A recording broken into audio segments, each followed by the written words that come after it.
Jeu, il y a un sport où la Belgique est particulièrement bien placée. Le champion du monde est belge et la Belgique est championne d'Europe.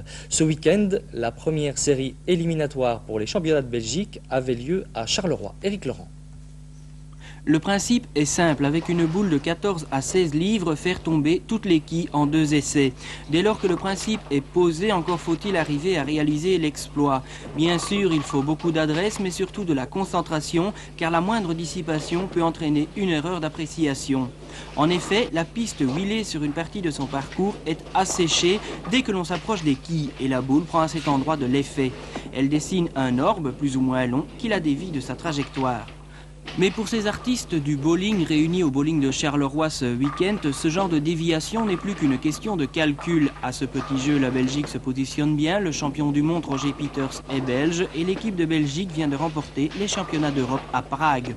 La fédération de bowling qui existe depuis 1962 recense quelques 230 joueurs classés en plusieurs catégories A, B, C et D, plus une catégorie E réservée aux débutants. Ce week-end, les messieurs de la première catégorie s'affrontaient en individuel. De cette confrontation en 6 jeux gagnants, un pool de 8 joueurs ressortira qui seront classés pour les quarts de finale.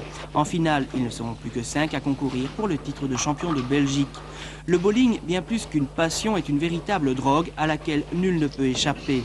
Dès l'enfance, vers 11-12 ans, les minimes s'y adonnent pour le plaisir d'abord, puis, comme toujours, pour jouer et gagner.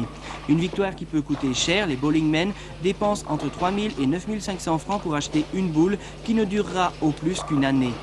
Et en fonction des pistes, il faut en posséder plusieurs. Si la Belgique peut s'enorgueillir de sa réputation internationale, il est pour l'heure toujours impossible d'en vivre. Le peu de suivi des médias n'incite guère les sponsors à investir massivement dans ce sport comme pour le football. Reste que le bowling est peut-être un des rares sports en Belgique où les finances ne déterminent pas tout.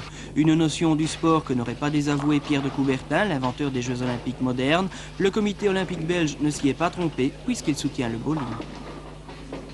Dans quelques instants,